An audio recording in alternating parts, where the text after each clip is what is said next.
তুলসী বলছে, রাধে কি এমন কাজ?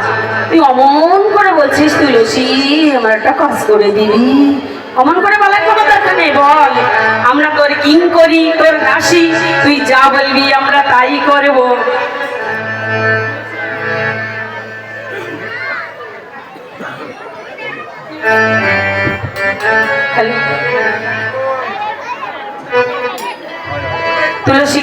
তুলসী বললেন, বল রাধে তোকে কি কাজ করে দিতে হবে?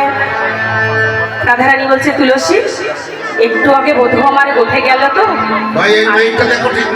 বধূর চাঁদ বদনে ভালো করে দেখতে পারি নাই, তাই নিরজনে বসে বসে একখানা মালা গেঁথেছি, তুই যাবি এই মালা নিয়ে আমার বধূর গলায় পরিয়ে আসবি।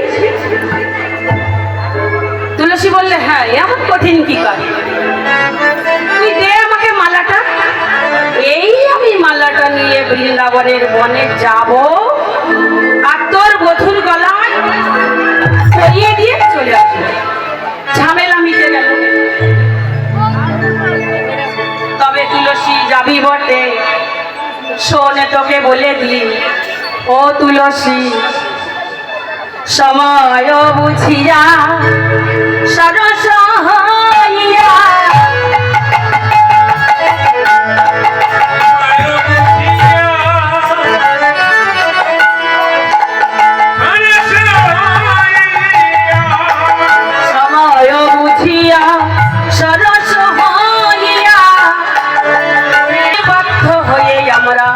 বৃক্ষ সম হইল, ফলে রূপে পুত্র কন্যা ডালে ভাঙি পড়ে, কালে রূপে সংসারেতে পক্ষীর বাসা করে।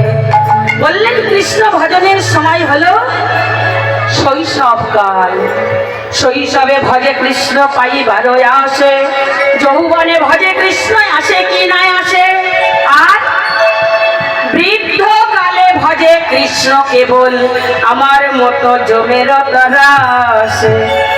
তাহলে আমাদের কৃষ্ণ ভজন করবার উপযুক্ত সময় হলো শৈশবকাল, শিশুকাল।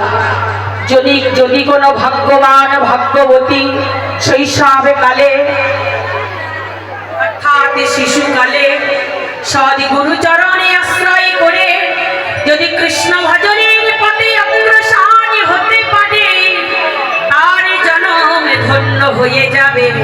তাই বললেন রাধারানী আমার তুলসীকে বললেন, সময় বুঝে যাবি, অসময়ে যেন যাস না রে। আরো বলেছেন, ফকির লালন সাহেব বলেছেন না, সময় গেলে সাধন হবে না, সময় থাকতেই করতে হবে, অসময়ে যাস না। সময় বুঝিয়া সরস হইয়া মিলিবি না গর,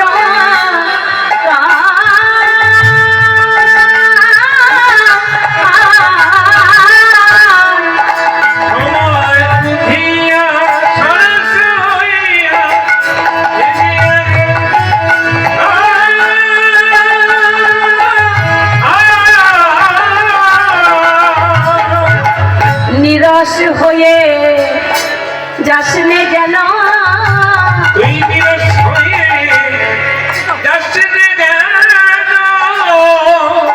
তুই রসের সন্ধান জেনে যাবি, যেন নিরস হয়ে যাসনে যেন,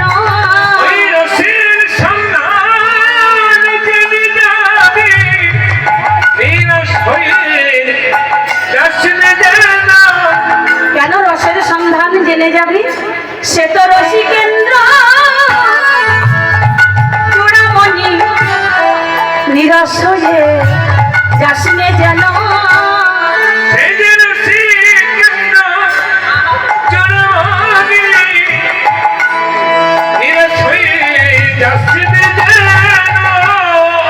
বাবা কারোর কাছে যদি একটু যেতে হয়, আপনি আপনার সংসারের একটা কাজে ব্যস্ততা থাকেন তো, সাধুদেরও কাজ আছে, যার যার ভজনের সময় আছে, জপের সময় আছে, নাম করবার সময় আছে, ভগবানের সেবা করবার সময় আছে না সাধুরা।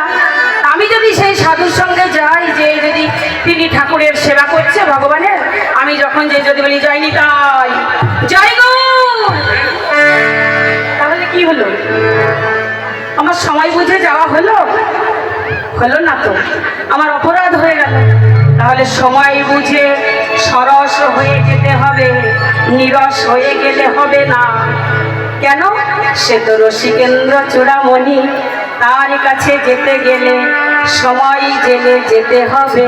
কখন গেলে তার ভালো লাগবে, কখন গেলে তার আনন্দ হবে, তাই না? এটা জেনে আমাদেরকে যেতে হবে। এবার তুলসী সেই মালা নিয়ে যখনই যাত্রা করেছে, কিছু দূর যেতে না যেতে বলছে, তুলসী,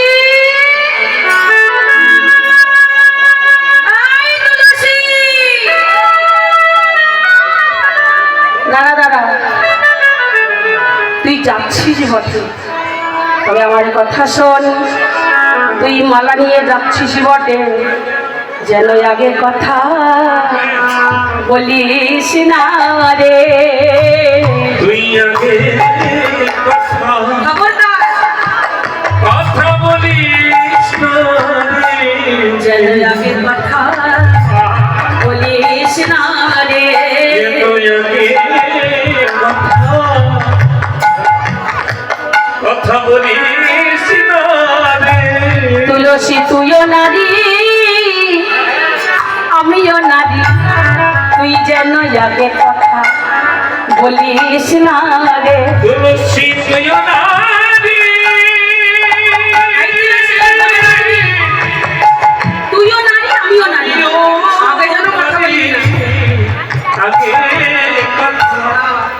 কথা বলিস না রে। এই আগে কথা বললে কি হবে জানিস? আমাদের নারী জাতির গৌরব যাবে, যেন আগে কথা বলিস না রে। আমাদের নারী জাতি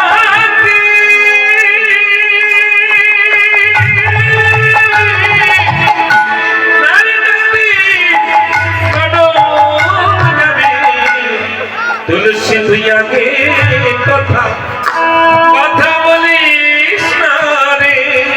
শোন তুলসী, ও মায়েরা, আপনাদের ঝগড়া হয় না বাবাদের সঙ্গে? হয়তো আমার কিন্তু খুব হয়। আমার ঝগড়া হলে আমি কখনো আগে কথা বলবো না, অত না। তুমি আগে এসে কথা বলো, তারপরে আমি কথা বলবো। আপনারা কি করেন? আগে কথা বলেন নাকি? খবরদার খবরদার, রাধারানী শিখিয়ে দিচ্ছে, সখীকে শিখিয়ে দিচ্ছে যেন আগে কথা বলিস না।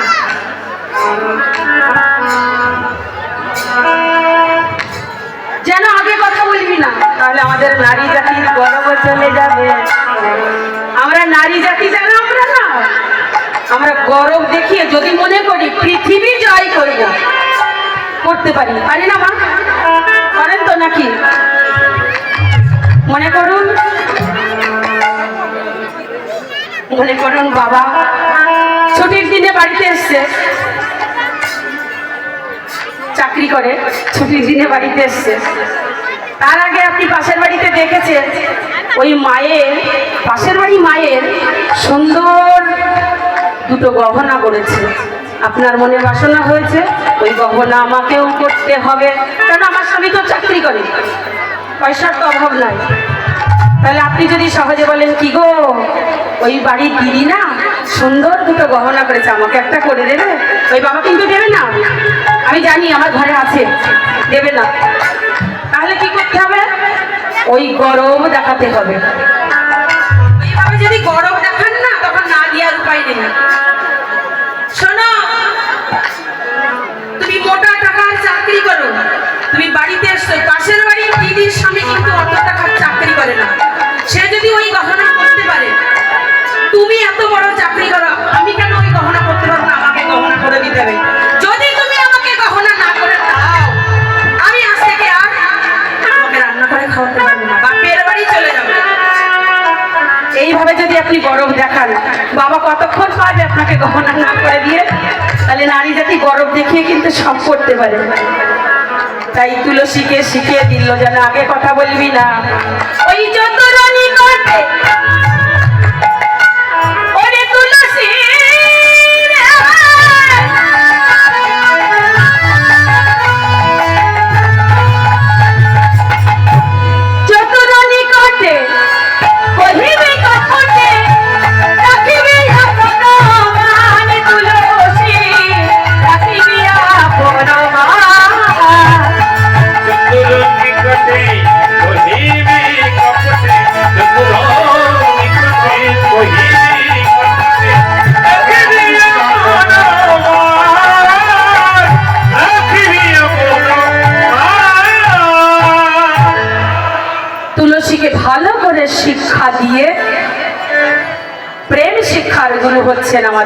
রাধারানী। রাধারানী তুলসীকে দিয়ে আমাদের জগৎজীবকে শিখিয়ে দিলেন তোমরাও এমনি ভাবে চলবে। তুলসী এবার লয়া ফুল হার তাম্বুলের ডালা মিলিল সরসী কুলে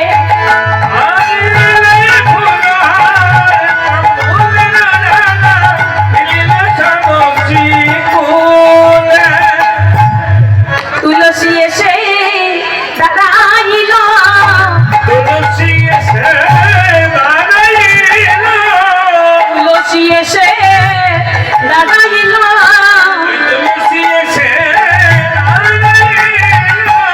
ওই রাধা কুণ্ডে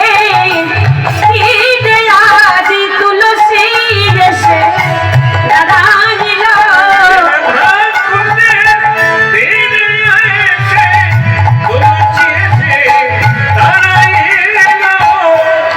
তুলসী রাধাকুণ্ডের তীরে এসে মালা নিয়ে তাম্বুলের ডালা ফুলো মালা নিয়ে এসে দাঁড়িয়ে কি দেখছেন সামনে আগরামা রাধাকুণ্ডের তীরে রাধা নাম অঙ্কিত করে ধুলাই রাধা নামের পরে গড়ি দিয়ে রাধে রাধে রাধে বলে কার ইচ্ছে আরে গড়ি দিচ্ছে। তুলসী দেখলেন রাধারানী তো আমাকে বারণ করে দিয়েছে কথা না বলতে, তাই না? তুলসী কথা বললেন না, কি করলেন? মালাটা নিয়ে একটু দূরে সরে যেয়ে কি করছেন? জয় রাধে জয় রাধে জয় রাধে রাধে রাধে রাধে ধ্বনি করছে। গোবিন্দ আমার চমকে উঠেছে, কি ব্যাপার রাধা নাম করছে কি এমন অসময়? গোবিন্দ আমার চেয়ে দেখলেন তুলসী দূর দিয়ে চলে যাচ্ছে। গোবিন্দ আমার কি করলেন? ডাকছে তুলসী, ও তুলসী, এই যে আমি এখানে আমি এখানে। তুলসী সাড়া দিচ্ছে না। তুলসী মনে মনে ভাবছে হে গোবিন্দ হে গোবিন্দ হে, এই জগতে কত ভক্ত তোমায় ডাকে নয়নের জল ঢেলে দিয়ে দিবানিশি হা গোবিন্দ কৃপা করো গোবিন্দ তোমায় ডাকে, তুমি তাদের ডাকে সাড়া দাও না। হে গোবিন্দ এই জগতে কত ভক্ত তোমাকে ডাকে নয়নের জলে মৌন ভাষায় ডাকে, হে গোবিন্দ দেখা দাও, হে গোবিন্দ কৃপা করো, তুমি তাদের ডাকে সাড়া দাও না। আজকে তুমি আমাকে ডাকছো, আমিও তোমাকে সাড়া দেব না। হে গোবিন্দ আজ নিজে ডেকে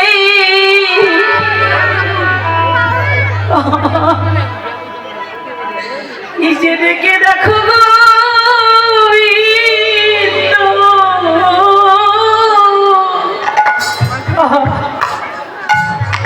আজ নিজে ডেকে দেখো আজ নিজে দেখে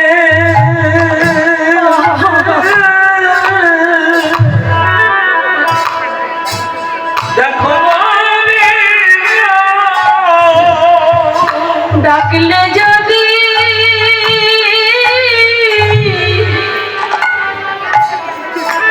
সারা না মেলে কত জ্বালা নিজে ডেকে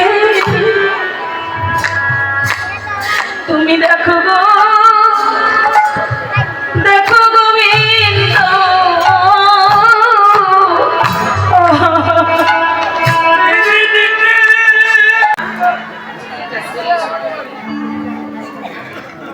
ও মায়েরা আছে নাকি ওই জিনিস আপনাদের ঘরে আছে নাকি?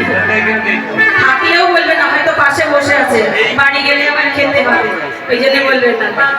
কুটিলা কুটিলা রাধারানীর ননদিনী, আপনাদের দেশে কি বলে? ননাস, তাই না? আমরা আবার একটু কম বুঝি, ননাস না কি বলে যেন, যাই হোক আমরা বলি ননদিনী। কুটিলা এসে বলছে ও মা বাড়িতে এত সাজো সাজো রাত কেন? জটিলা বলছে, এই কুটিলা, তুই সবসময় ঝগড়াতে মেয়ে, ঝগড়া করিস, তুই কোনো কথা বলিস না। আমার বৌমা নিশীতে স্বপ্ন দেখেছে সূর্য পূজায় যাবে, সূর্য পূজা করতে যাবে, তাই আমার বৌমা সকলকে নিয়ে সাজাচ্ছে।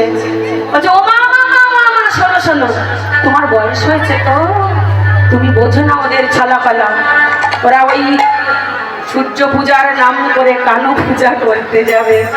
বলছে, আমি যাব, ও বউ তোমার সনে যাবো বনে, দেখিব পূজার কাজ, তোমার সনে যাবো, তোমার সনে যাবো বনে, দেখিব পূজার কাজ,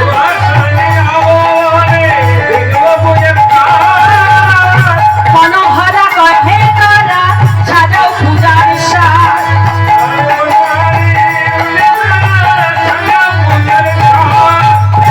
কুটিলা বলছে, বউ আমি তোদের সঙ্গে যাব। রাধারানী বলছে, ও না নদিনী, সে তো ভালো কথা, চলো, তুমি যাবে তো ভালো, কি হয়েছে, চলো চলো। এবার রাধারানী সব সখীর বচনে রাধারানী সূর্য পূজার জন্য সাজাচ্ছে। দেখুন সূর্য পূজার ডালা সাজাচ্ছে, ভোগ নৈবেদ্য সাজাচ্ছে।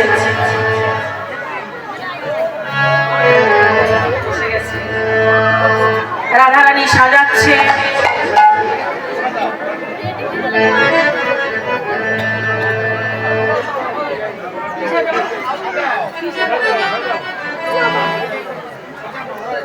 রাইধনী সাজাইছে মিত্র পুজে বাজে, সাজাই খারে খারে ফল ফুল আপনি যত,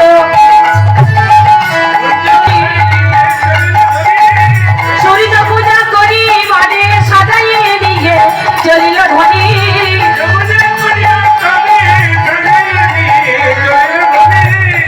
জয়নিতাই কমিটির টাকাটা পাঠিয়ে দেন, আর আপনারা মায়েরা সবাই জ্বালা নিয়ে এগিয়ে আসুন। একটা ডাল আগে পাঠিয়ে দেন। সাজাইয়ে নিয়ে চলিল ধনী,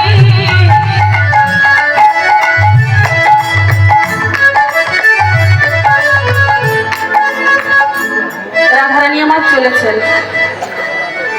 ওই গো একটা ডালা পাঠিয়ে দিন।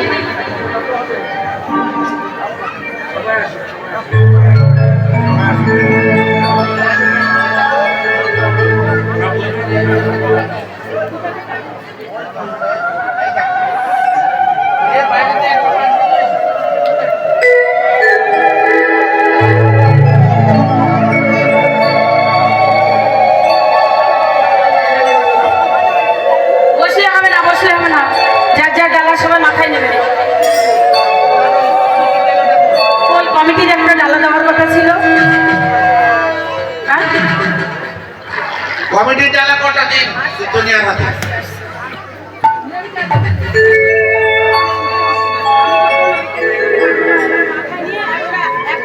এখানে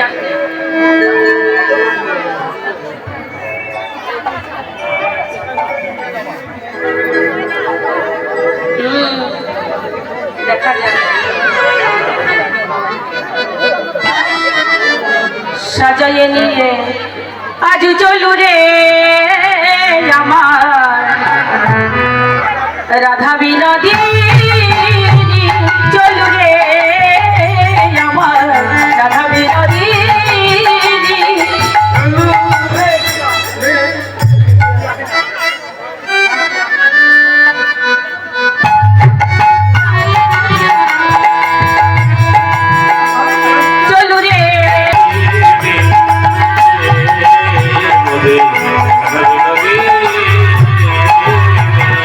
যাহার বিমল শীত নূতন দিনে ধরে তিনি রূপ, যাহার বিমল শীত নূতন দিনে ধরে তিনি রূপ, তাহানি পিরিতি কেলি কলা নিধি রসিক না করো ভূপ, তাহানি পিরিতি কেলি কলা নিধি রসিক না করো ভূপ। চলু রে আমার রাধা বিনোদিনী, চলু রে আমার।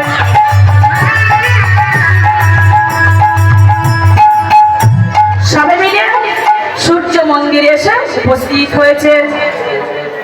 বসুন বসুন। সবে মিলে সূর্য মন্দিরেতে আইল,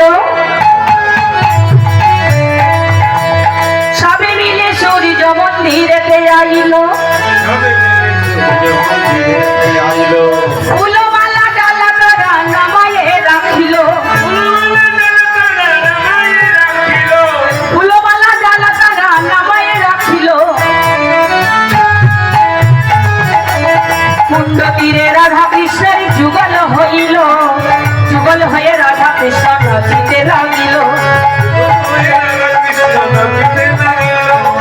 নাচিতে নাচিতে অঙ্গে ধর্মই উপজিল।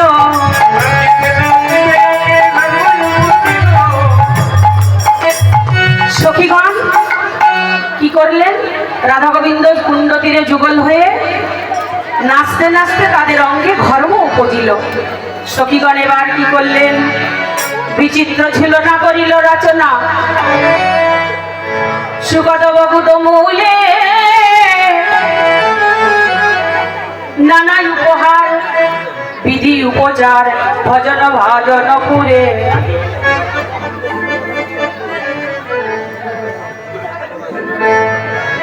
এবার সখীগণ কি করলেন? বিচিত্র ঝুলনা রচনা করে, রাধা গোবিন্দের অঙ্গে ধর্ম হয়েছে তো ঝুলন উপরে তুলে দিয়ে ঝুলনাই দোলে দিচ্ছে। ঝুলন উপরে রাধা গোবিন্দকে তুলে দিয়ে দোলে দিচ্ছে, সখীগণ সেবা করছে। এবার জলকেলি পাশা খেলা, তারপরে সূর্য পূজা। এবার যখনই রাধা গোবিন্দকে ঝুলনায় তুলে দিয়েছে, কুঞ্জরারে বৃক্ষ ডালে সুখসারী সংকীর্তনের মাধ্যমে জানিয়ে দিল, ওহে রাধে, ওই দেখো আসছে তোমার শাশুড়ি, ওই দেখো আসছে তোমার স্বামী, তুমি সাবধান হও। এবার কি করলেন? ননদী আসছে, স্বামী আসছে, শাশুড়ি আসছে। এবার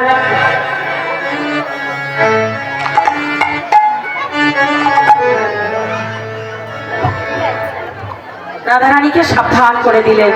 যখনই রাধারানীকে সাবধান করে দিলেন, গোবিন্দ আমার চলে গেলেন গোষ্ঠমাজে সকালের কাছে। রাধারানী আমার সূর্য পূজা করবে বলে বসেছে। রাধারানী বাদিনীগণকে দেখে সূর্য পূজায় বসেছে। সূর্য পূজায় বসে শাশুড়ি ননদীকে স্বামীকে শুনিয়ে শুনিয়ে বলছে, ওহে সূর্যদেব, তুমি আমার পতির মঙ্গল করো, আমার ননদিনী যেন ভালো থাকে।